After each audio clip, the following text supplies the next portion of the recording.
shout if you can't. Just as a bit of a background, I moved from East Africa to Canada 20 years ago. And when I arrived, the very first day, I said to my predecessor, who had just retired, I said to him, "So, what do you teach about ticks to Ontario vet students?" And he said, "You really don't need to bother, it's not an issue." And the reality was, 20 years ago, it really wasn't.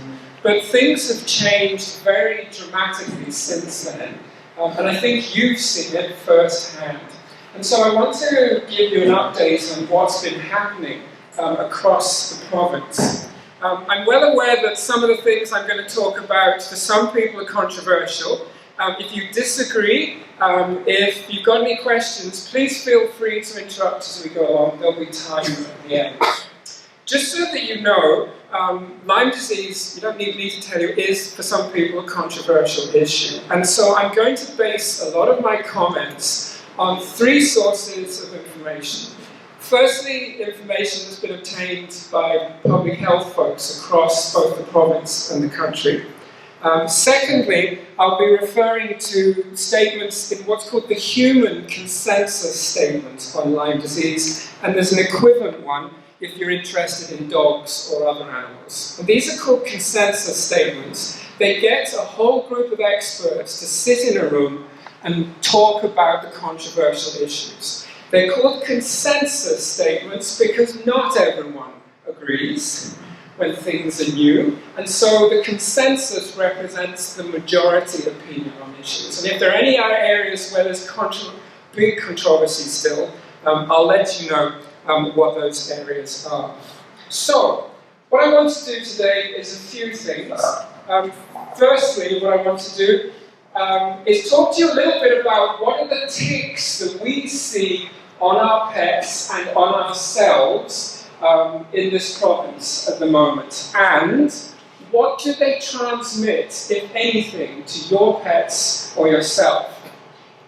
I think the hot topic, and that's probably why you're all here, is Lyme disease. And both in the US and in Canada, this is the most common disease that's transmitted by ticks. It's a concern to us. That's not true elsewhere in the world, but it is in North America. I put this question here, and you may be saying, why are you bothering even asking this? Is the risk of Lyme disease increasing in Ontario? Well, it didn't exist 20 years ago. 20 years ago, when I arrived, the only place in all of Canada where the tick existed that transmits the bug that causes Lyme disease was Long Point on Lake Erie. That was it. And then things started changing, which I'll tell you about in a minute. One of the big questions at the moment is, how are things going to change as we move forward over the coming decades? And you need to understand the environment the tick thrives in to understand where it's going to spread to. And part of the significance of the environment are certain wildlife species, because if you don't have certain wildlife species, the tick effectively can't establish. And lastly, and it's great, Amanda, you're here from the Public Health Office, because I want to finish making some comments. What can you do for both yourself and your pets to reduce the risk of getting infected with the bug that causes Lyme disease? I'm just warning you, there's going to be a final exam at the end of this. We literally last Friday just finished final exams for the vet students, so I'm going to give you two pictures at the end. So are you ready for the exam at the end? It's a friendly quiz. And it might look a little bit like this. Alright, this is the picture of an ear, actually of a dog in Guelph. And the question is, what is that? It's a tick. How do you know it's a tick? How many pairs of legs? It's 4 pairs of legs. I can't be rude to people like I am to vet students. So I'm not allowed to be rude to vet students either. So it's 4 pairs of legs. And as a rule of thumb, if you can see it and there's 4 pairs of legs, a total of 8, it must be a tick. Next question. Do you think that tick's been feeding for a long time? No. Excellent response, and that's very relevant when we start talking about the risk of Lyme disease if you find the right tick feeding on you. Now, when I first came, a number of people used to say to me, do you really need to bother identifying the tick? Because isn't there really only one tick in Ontario? There used to be, and then the world changed. If you look in the textbooks, as far as what are the ticks you can find on your pets or yourself, this is the list of all the ticks. There's a lot of them. But here in Ontario, 99% of all the ticks we find on our pets and ourselves these days, 99% are just two ticks. The American dog tick, the scientific name is Dermacentor variabilis, and the deer tick, Ixodes scapularis. So, is it important to identify the tick? Absolutely, because only one of those transmits the bug that causes Lyme disease. Now, if you pull a tick off yourself or your pet, and you don't know what it is, and hopefully by the end of this talk, you will be able to do this at home, but if you don't know, you should take the tick, as this one fed. Yeah. It's pretty well fed, this tick. Alright? So, if you want it identified, if it's off your pet, take it to a veterinarian. If it's off you, take it to your physician. Alright? And they should identify it for you. Please do not do what a Canadian veterinarian did after phoning me up about this tick. He said, can I send it to you to identify it? I said, fine. I said, you do know how to mail a tick? And he said, yeah, it's pretty obvious. 3 days later, the tick arrived in an envelope. He didn't seem to realise that when you put a tick in an envelope, Canada Post puts it through rollers. And it flattens, yeah, that's it, it flattens it. So please do not do that with a tick. You should bring it in basically as like a pill jar or something like that. And that's all that's needed to stop it getting squashed. I was a little bit rude to the vet for doing this. I thought, surely you know how to send a tick in the mail. He said, I do now. A month later, he phoned me up and said, I've got another tick, can I send it to you? And I said, you're going to get it right this time. He said, yes. 4 days later, an 8-foot-long box inside of which were 5 smaller boxes, and inside the 5th box was this jar on the left. There are 3 pill boxes, and to this day, he rammed the 3rd one in the 2nd one to the extent I could never get it out. So please, you only need to put ticks in one. And so this is lesson number 1. These are the 2 ticks that we see most commonly in Ontario. Are these ticks fed or unfed? Unfed. These are unfed, but it's easiest for me to start by showing you how to tell them apart if I use these pictures. And the easiest way is to look at this structure here. It's a plate that's just behind the head. It's also called a scutum. And the question is it all dark brown or is it multicolored? So let's do the one on the left. Is this all dark brown or multicolored? Multicolored. Multicolored. Does everyone agree? Yes. Excellent. And if you see that, that tells you it's the American dog tick. It's a great tick because it does not transmit the bug that causes Lyme disease. And in this province, it's effectively clean of any bugs. Because it doesn't look good hanging on you or your pet, but other than the aesthetics, you're not going to get infected with anything. Alright, so that's the good tick. Let's move to the one on the right. Is this plate all dark brown or multicolored?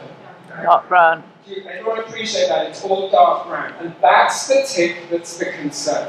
That's the blackleg tick, sometimes called the deer tick, and its scientific name is Ixodes scapularis. And that's the tick that transmits the bacteria that causes Lyme disease. And the bacteria that's causes Lyme disease. Its full name is Borrelia burgdorferi. So if you see the tick on the right, that's the correct tick that could be infected with the bug that causes Lyme disease.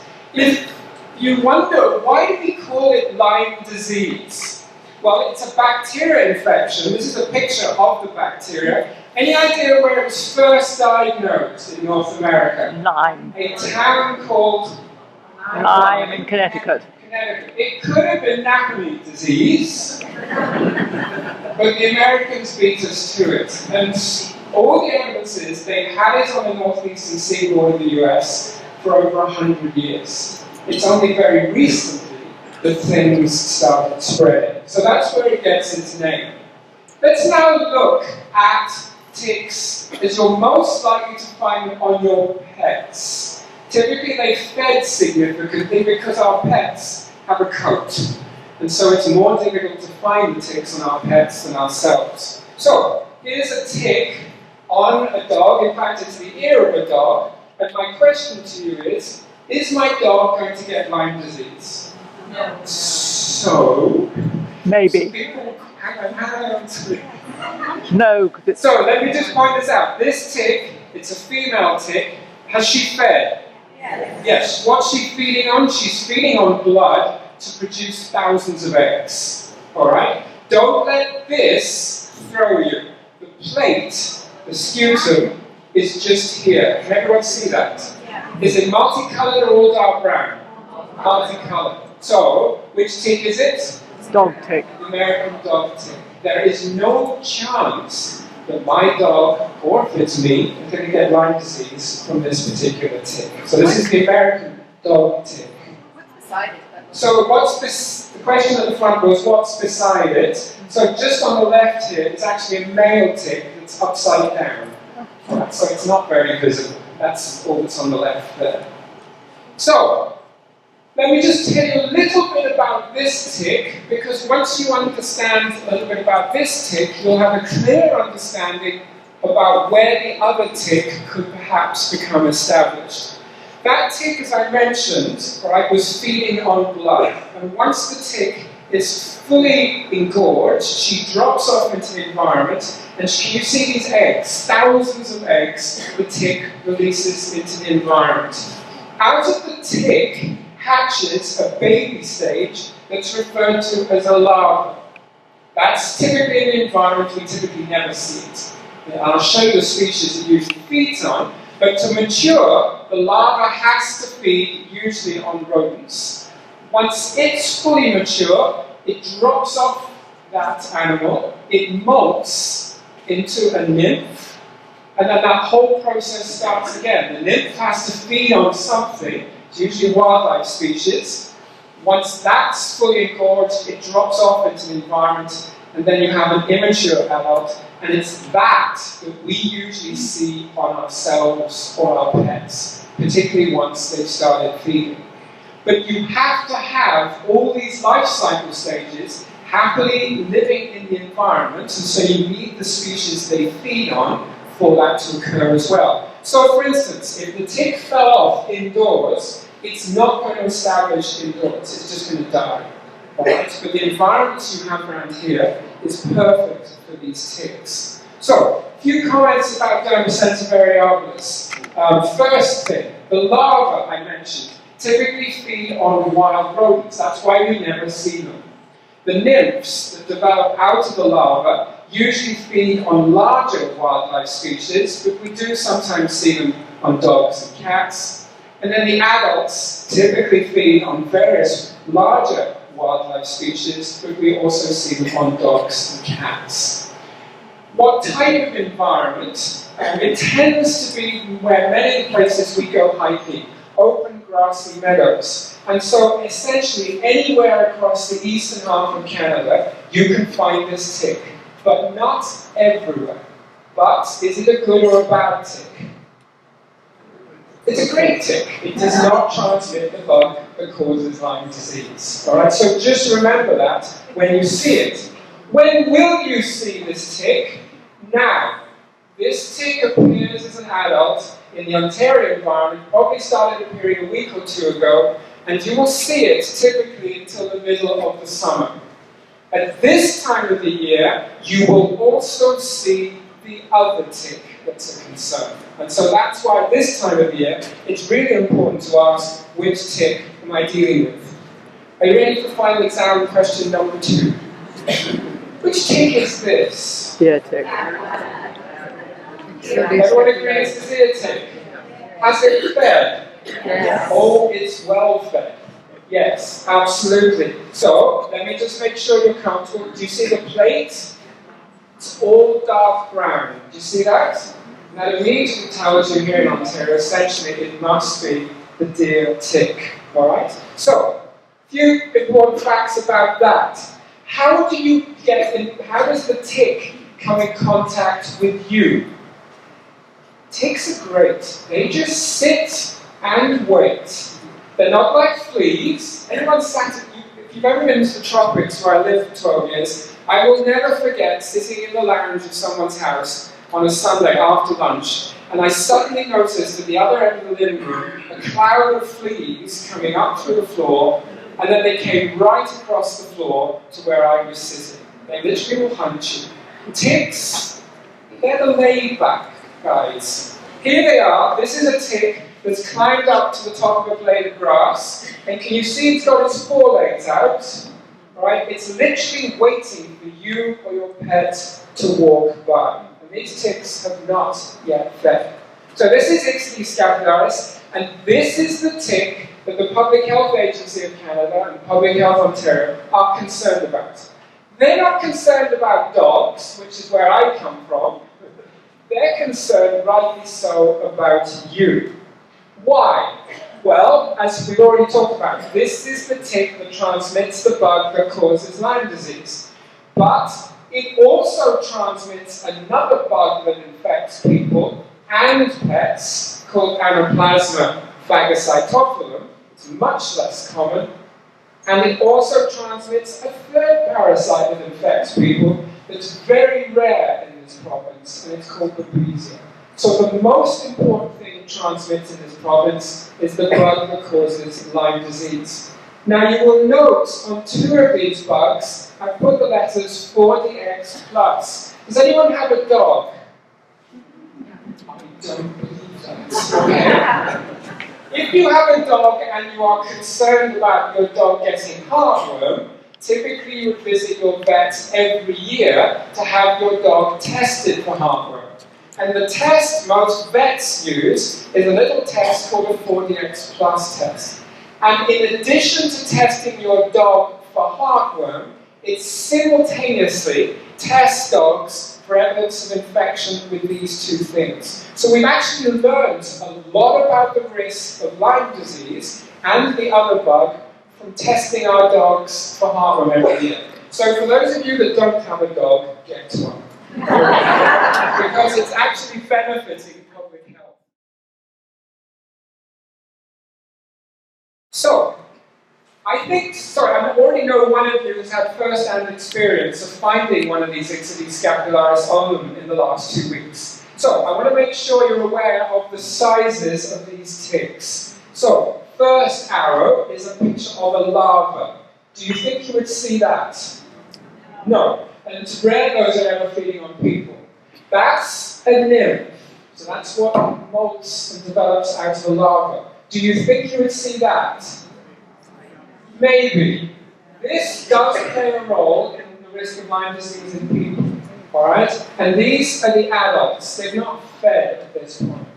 Not particularly big. If you haven't seen the ticks, I brought some for you. Can I please have them back? So, I'll put one here and I'll put one here. If you could just pass them around. So the first one I'm passing around is Ixodes scapularis, the one I've just shown you. And then I'm going to pass, I've only got one jar. These are American dog ticks in the big jar. And I'll pass those immediately behind so that you'll be able to compare them when they come past. Alright? I think many of us, particularly me, as we age, we need more than our eyesight to do this. Young folk find this much easier. So get a magnifying glass if you're interested in following this up. Now, one of the obvious questions for the tick that transmits the bug called Lyme disease is where will it establish and where will it spread to? This is a picture of the life cycle of the particular tick. It's called the deer tick because adults preferentially feed on white-tailed deer.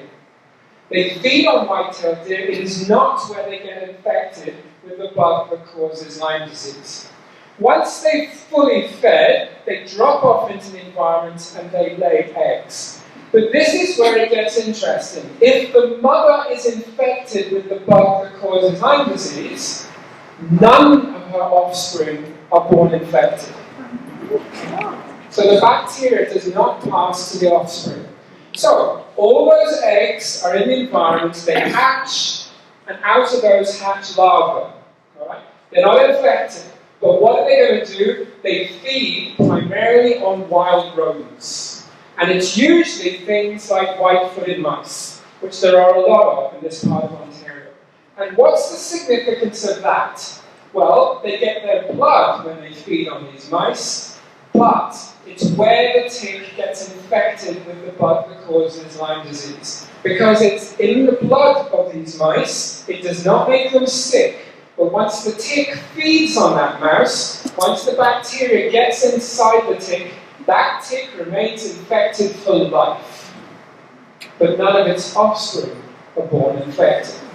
However, it's even more ingenious than that, because I told you, once the larvae have fed and drop off into the environment, they molt into nymphs. The nymphs also feed on wild rodents. So, if the larva didn't get infected, the nymph will. They're not stupid. So they maximize the chance of the tick getting infected, and once the nymph drops off into the environment, it's infected for life, it molts to an immature adult, and that's what we usually see on our pets and ourselves. Now you may be looking at that and think, well, does that mean you can only get Lyme disease in areas where there's white-tailed deer? That's the best environment, but there is a park in New York City where this life cycle is established and there are no white-tailed deer.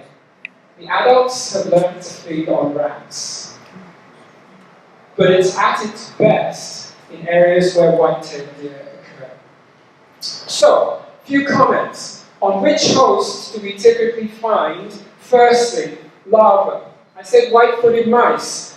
What's the species on there that I have not mentioned so far? Birds. Birds. Remember birds.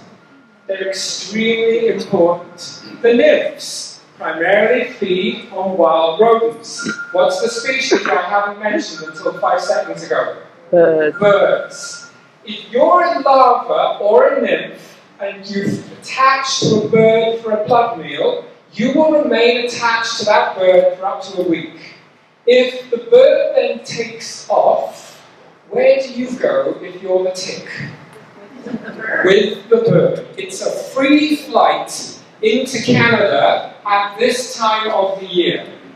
At this time of the year, there's hundreds of thousands of birds migrating up from the northeastern seaboard of the US into Canada, particularly on Ontario, and they bring up millions of ticks with them.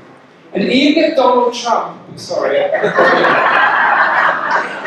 even if Donald Trump builds his wall, the birds are just going to keep flying straight over it. Right? So that's how these ticks have started coming into Canada. The adults preferentially feed on white-tailed deer, but we see them on ourselves and our pets. What type of environment is best for the deer tick? It's typically long brush and grass on the edge of deciduous forests, not coniferous forests. Right? That's the best type of habitat. What time of the year are you most likely to see adults? Some gentleman brought me one of these ticks removed a week or two ago, which is bang on right for when they should be appearing in the environment. This is a summary of all the ticks that were submitted to the Public Health Agency of Canada in 2014. And each bar shows you the proportion of the ticks from January through to December. So you can see they first appeared in April, they disappear usually by July, and then they appear September, October time. Actually, what's happening, the adults appear for the first time in the fall, and the ones that don't feed before the snow arrives stay the whole winter under the snow, and what we start seeing now are those adults that appeared in the environment last year and have yet to feed. They're waiting for you, they're waiting for your pets. Alright? Just note, at what time of the year did I say is the only time of the year we see the American dog tick? In the spring.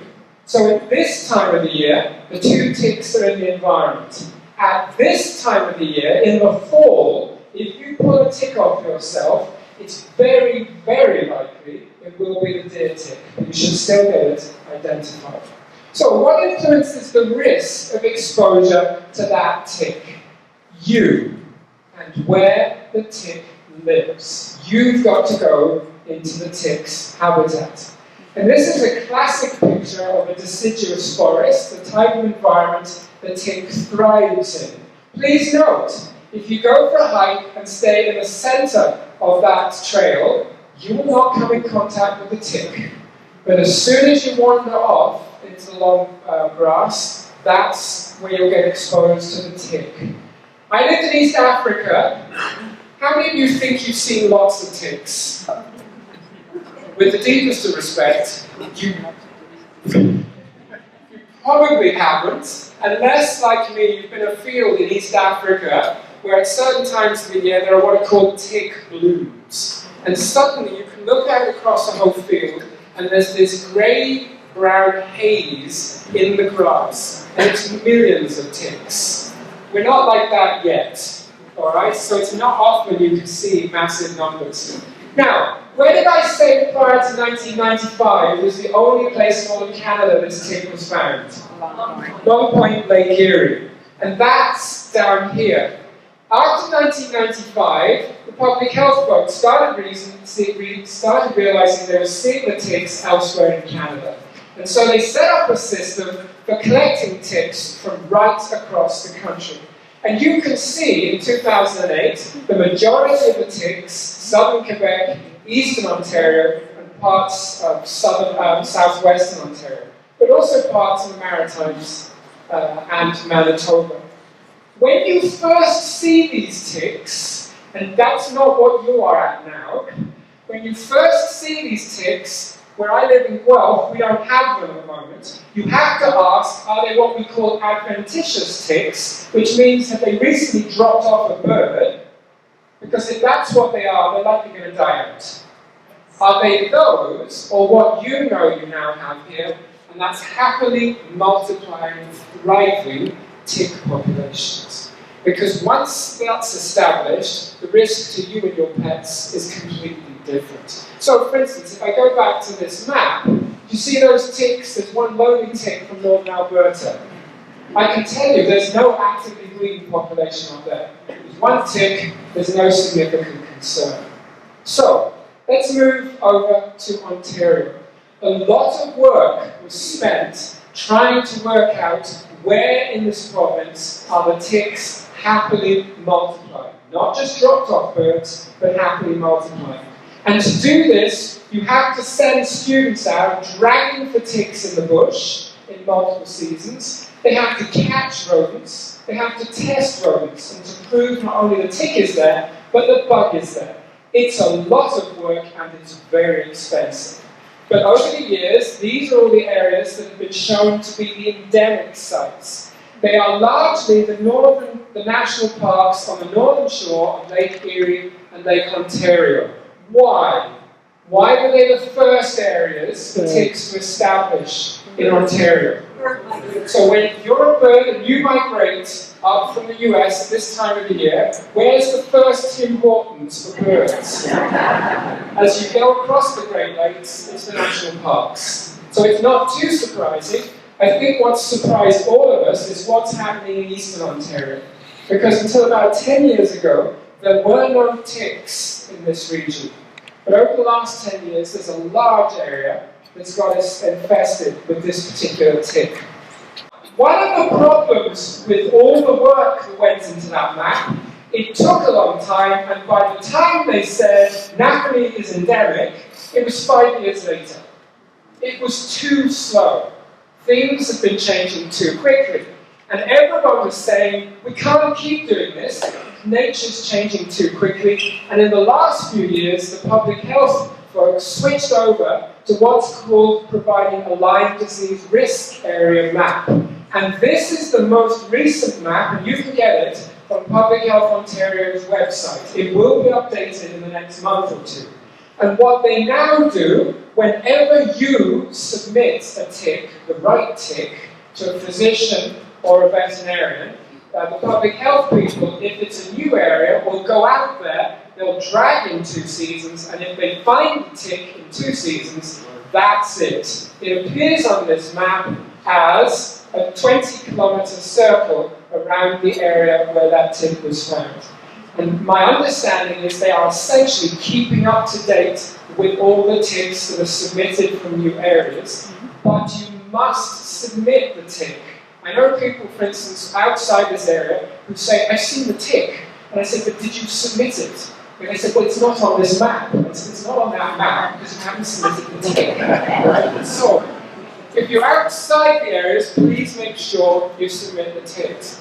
So you can see it's quite extraordinary what's happening in Eastern Ontario. None of this was here 10 years ago, as far as we're aware.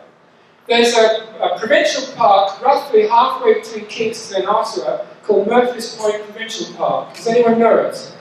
5 or 6 years ago, there were no ticks there. Now, there are massive numbers in that particular area. These are the ticks that were removed from one dog that went for a 30-minute walk in that national park last year. It's a perfect place for this particular tick. So, to what extent is the risk of Lyme disease increasing in Ontario? I want to show you the data that the public health folks have obtained, what we're seeing in dogs, and what we're seeing in people as well. However, to understand what's happening in Ontario, you need to look south, across the wall, over into the southeastern US. Remember, where does this disease get its name from? Lyme in Connecticut. That's better than the vet students. That's Connecticut. Teach your kids the geography. Alright? So, what I've shown here is the map of Lyme disease cases diagnosed in people in the US. That's, well, hang on. If you say wow, just wait. This is the map for 2001. Not many years ago. I'm going to show you the map for 2014. But where are most of the human cases? They're shown in blue dots. The vast majority are on the northeastern seaboard of the US. Connecticut, Cape Cod, New Jersey, New Hampshire. About 80% of all Lyme disease cases in humans in the US come from that area. There is a small pocket in Minnesota and Wisconsin. So, have a look at that map, and I'm now going to flip it to 2014. But look particularly at this area here. That's 2001, that's 2014. 2001, 2014. What's happening in just 13 years? So there is, somebody said more surveillance, true. But they're looking more actively for human cases, but that's not the only reason.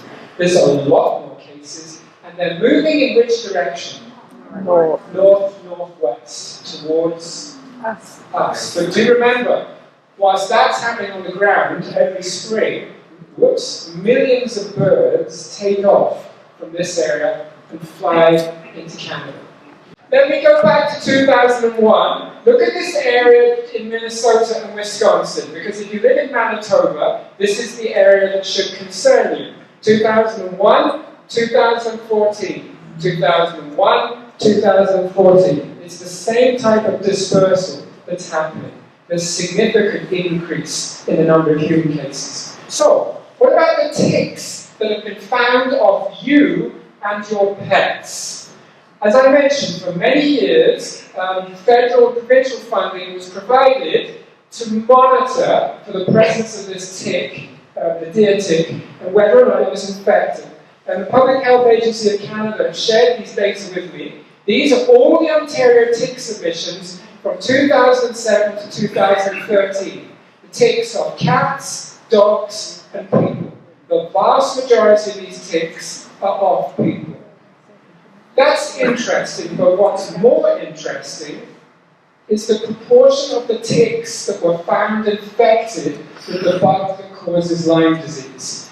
This indicates that for the ticks found through from 2007 to 2013, this is the number, but what's more relevant is the proportion of all the ticks infected with the bug that causes Lyme disease. It's 7.5% back in 2007.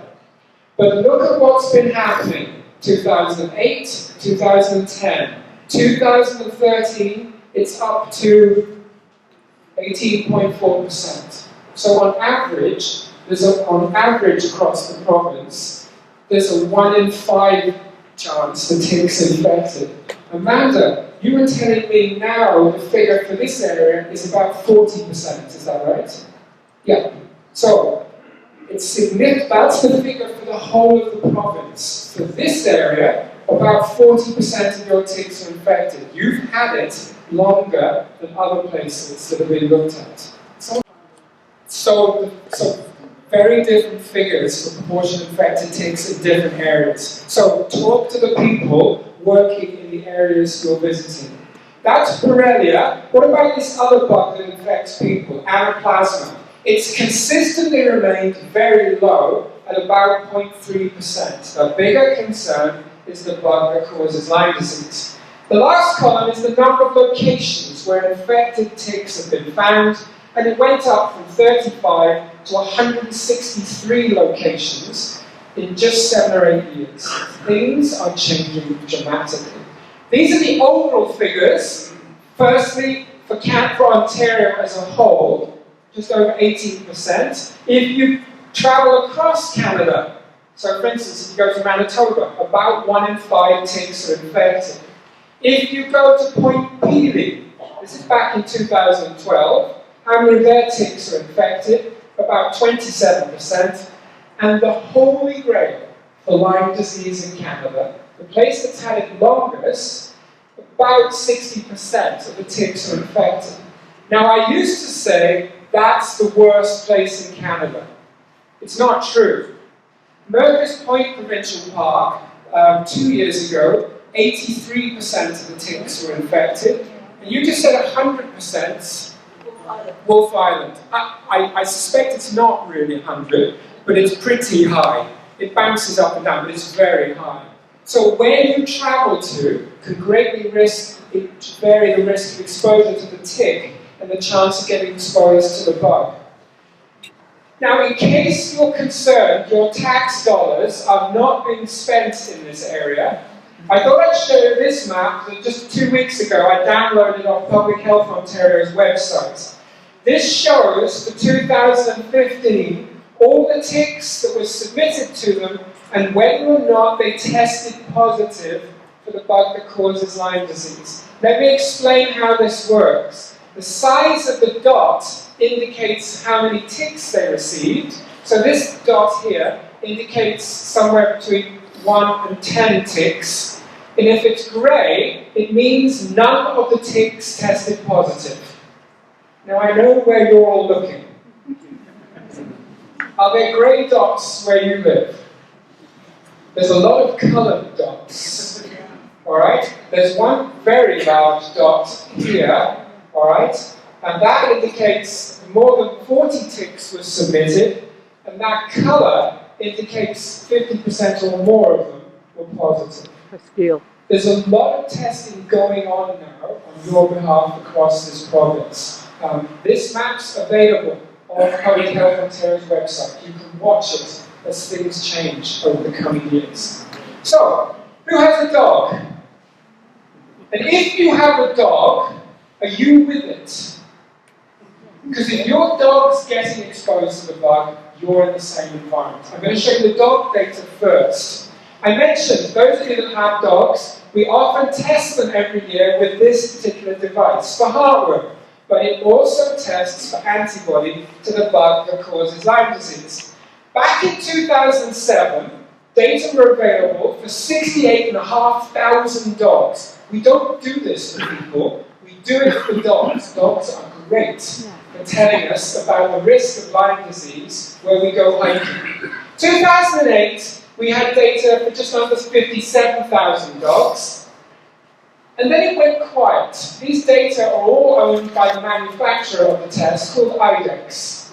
And then I found out that they had given all the Canadian data to some people at Oklahoma State University. Yes. So a year ago, I fortunately know the people there, and I said, you've been given Canadian data, they're ours. Can I please have them back? So, they did. These are not yet published, but they're data from 2013 to 2014. They're the most recent data for dogs in this province, 77,000 or so dogs. Back in 2007, the proportion of all the dogs that had antibody, so they had been exposed to the bug that causes Lyme disease, was 0.58%. Less than 1% of all dogs in the province have been exposed. Does that surprise you? It's very rare at this point dogs have been exposed. Shouldn't surprise you, it's a brand new infection in this province. But it was there at low levels. 2008, it really hadn't changed. So what was all the hype about? And then I got hold of Oklahoma. 2013-2014, if you look at all of Ontario, it's gone up to 2.3%. Now that's still not a lot, but it's more than 5 times what it was a few years before. I then asked them, ignore the rest of the province, what's the figure for Eastern Ontario, where you live? It's 5%. So if you're a dog living in this part of Ontario, there's a 5% chance you've been exposed. And if your dog's been exposed, you've been in the same environment as well. This is a map that is yet to be published. What's been published is the dog data map from the US, and it stops at the Canadian border. We managed to put the Canadian data on top, and what it indicates, the darker the blue, the greater the proportion of dogs that have got exposed. The dark blue indicates 5% or more of dogs have got exposed. And where is that? Yeah. It's this area. It's southern Quebec, 1 or 2 places in the Maritimes, and in southern Manitoba. Where are the big hot spots? 2 areas in the US that we were already well aware of. Alright? But you're in one of the hot spots for your dogs. Now, I mentioned when dogs get exposed, they develop antibody. Very few ever become sick. It's about 5%. So if your dog is great, if you get bitten by an infected tick, it's very likely you will not get sick.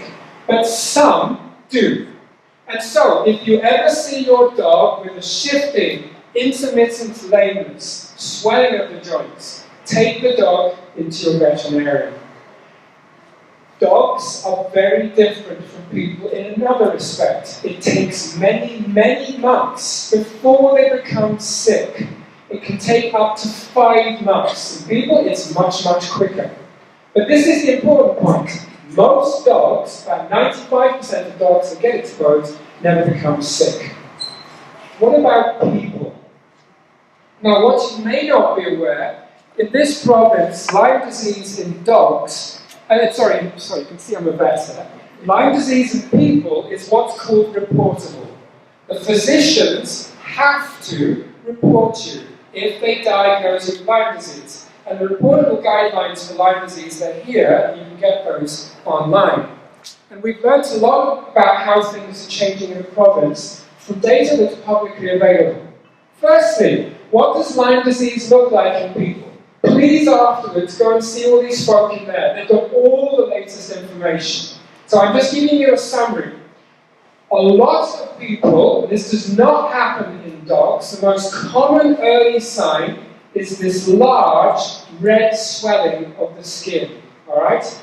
Typically it occurs in anywhere up to about 3/4 of people, and it typically occurs from about 5 to 14 days after the tick has fed.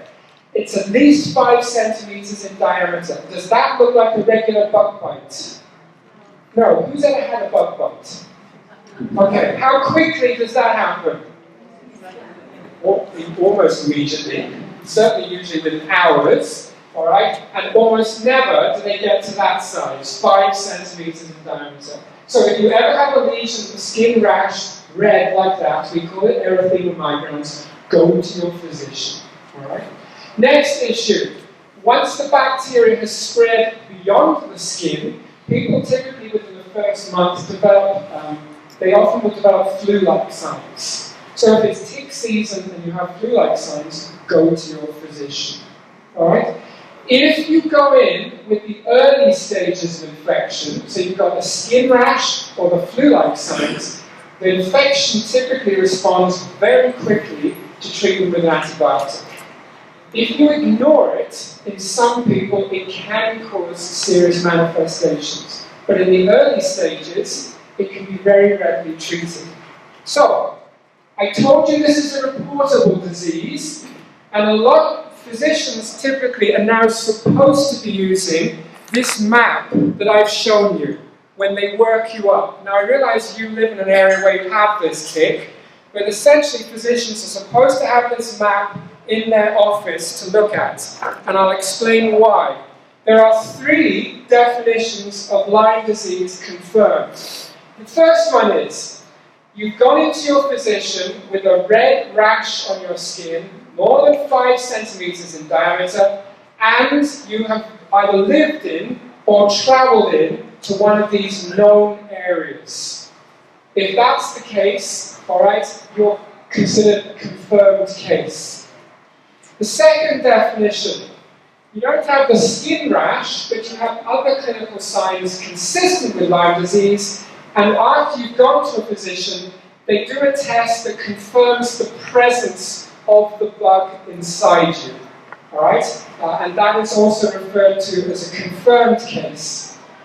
The last definition, you've got clinical signs consistent with Lyme disease, not the skin rash. They've shown by a test that you've been exposed, you've got antibody. I think one of the important things to appreciate, in the early stages of infection, in that first month, treatment is typically very easy and very effective. It's when it progresses that it causes these severe manifestations, and that's where the struggles happen. And so my comments to you on is, if you know you've been in a tick area and you develop a skin lesion or flu-like signs, go into the physician at that point. Now, one of the things many people, when they've seen these definitions of confirmed cases, they say to me, well, it bears no reflection on where things could be changing in the province. Because 2 of them say, is there evidence of travel into one of these areas on that map? All right? And so they also have what they call probable cases. And the 2 definitions of probable cases are almost the same as the confirmed cases. So if you've got a skin lesion greater than 5 centimeters in size, but you've had no history of living or traveling into one of these areas, that has to be reported. I like it because it's trying to keep up with risk that's changing across the province. And they've also done exactly the same with the 3rd confirmed definition. Even if there's no evidence that you've travelled into one of the hotspots, everything else is consistent, and that has to be reported. This is from the Public Health Ontario's website. This is what, I realise it's dependent on physicians reporting this, but if they have gone through that process and made a confirmed or a tentative diagnosis, it has to be reported. And this shows the number of human cases in Ontario, starting back in 2002, going through to 2014. You can see there's been a very significant increase. I don't need to stand here and tell you that. It dropped in 2014, as it did in the US. And it appeared there were seasonal issues that year that dropped the risk. What I should say is the the definition of probable and confirmed cases was introduced in 2009. So the probable is the lighter green, the confirmed cases is the dark green. The general feeling is before then, most of them would be included in these reports. But the take-home, the risk is increased significantly. The other thing, though, that's particularly interesting is when most human cases are diagnosed. And remember, most people will go to their physician within a month of being bitten by a tick, because disease happens very quickly. The early stages happens very quickly. And you can see there's a peak, all right, in June, July. So most cases are diagnosed May, and particularly June, July, and August. And so it's the summer months, typically, when people become sick with the early stages of Lyme disease. So, why is the distribution changing? What's been happening? Someone said to me 2 weeks ago, birds have always been migrating from the US, so what's changed? So what's changed has been an expansion of the number of ticks in the northeastern part of the US, and eventually enough ticks started coming north in the spring to establish. So, bird migration is one of the drivers, but there are other things. Changes in the white-tailed deer populations, often because of reforestation. Increasing numbers means there's more of them for ticks to feed on. Reforestation, as I mentioned, certainly is a driver because it increases deer populations. And for those of us that believe in climate change, let me not go there. It's very clear that climate change is driving this as well. Let me show you, this is what the Public Health Agency of Canada has done to model over the next 80 years the area of Canada where the climate is most suitable for the tick. Look at the red area. The red area in 2000 is the part of Canada where the climate is perfect. This is not the perfect environment, but the perfect climate, which you must have first. That's in the year 2000. That's in the year 2020. That's in the year 2050. And that's in the year 2080. Now, I'm not saying the tick's going to travel that entire area. However, it's important to note, if we go back to the year 2000, and then just go through to 2020, what you're seeing in Eastern Ontario is almost matching exactly the climate change predictions. Your environment is perfect. The environment isn't perfect over some of these other areas in Ontario, but at the moment, the climate and the distribution in Eastern Ontario is moving northwest at about 40 kilometres a year. It's quite extraordinary how quickly things are changing in this part of Canada. So, finally, will you and my dog get Lyme disease with this tick? There's debate about, is it the right tick? Yes. Absolutely. Has it fed? Yes. It's extremely well fed. I don't think I've seen a happier tick. Alright? So, here are a few important facts. This graph shows you the number of hours after an infected tick has attached before it can transmit the bug to you or your pet. Essentially, nothing can happen before 24 hours, and at about 48 hours, 10-20% of ticks have started transmitting. So the ultimate question is it fully engorged or not? If it's not fully engorged, there's almost no chance the bug could have been transmitted. What's the chance the tick is infected? That's the overall figure, but you just said the figure for us here in Manchester is about 40%. So, if there's 3 ticks on you that are all fully engorged, it's quite likely you've been exposed. Do we usually pull fully engorged or unengorged ticks off people? Unengorged. Usually unengorged. In the veterinary area, it's totally different because our dogs and our cats have fur. So we usually don't see the ticks till they're fully attached. So, what about, who has a dog or a cat? This is for you and for the rest of you that are imminently due to get to one. Alright. So, If your pet never goes outdoors, this is not an issue. But if it goes outdoors, talk to your vet firstly about using a tick control products. And we have lots of very good ones. I think humans would wish we did as well for people. Alright? Please don't, sorry, the other day someone said I'm going to start taking the tick product for my dog. Please do not do that. They're approved for dogs or cats. Wait, alright? It may not be safe. If it says for a dog, give it to the dog and no one else. Also for dogs, we have a Lyme vaccine, and that's something to talk about the benefits with your vet. I wish we did for humans. We use... Don't go there. Well, no, hang on, I'm just saying. No, you don't want to go there. Okay. I'm just saying, if there was a vaccine that was safe and efficacious. Like Lyme that actually causes the disease. Okay, hang on, I'm just saying. I know there's work going on in a number of companies. There's a number of companies trying to produce vaccines for people that will get approved. I'll leave it like that. We have one for dogs. It's not the best. We have a number for dogs. All right? It's not 100% protected. It's a useful additional tool to using tick products on our pets. And then this is important, and we're going to do the same for people. All right? Remember, how long does it take before the tick can transmit the bug that causes Lyme disease? At least 20.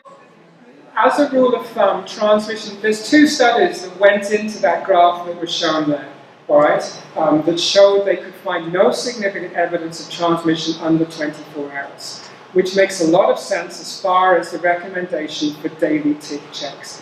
It can occasionally occur, but I think it's important not to take that out of context for routine tick monitoring practices in general. Alright? So that's why we recommend daily ticks. So when you're sitting with your pets at night, check your tick status on your pets. What about people? You talk to the public health people, they know there's maps over there. Where are the risk areas for where you live, where you travel to at the weekends? Alright? And be aware of the areas. Once you start walking off into the bush along grass, you are likely to get exposed to ticks. So what are some of the sensible things you can do? Remember, a tick's going to attach where? Probably the lower part of your limbs, somewhere on there, right? And it will prefer to attach directly onto your skin, and then usually they don't stay on your limbs. Where do they walk to? The body. Up. They walk upwards, usually, from personal experience. I've been in Kenya, I've had this a few times. All right? They usually will move to areas where it's hot and humid, so that's often the groin, under armpits, around the back of the scalp. Do you usually feel them when they're feeding? No, they use an anesthetic. You usually find them, from personal experience, when you shower.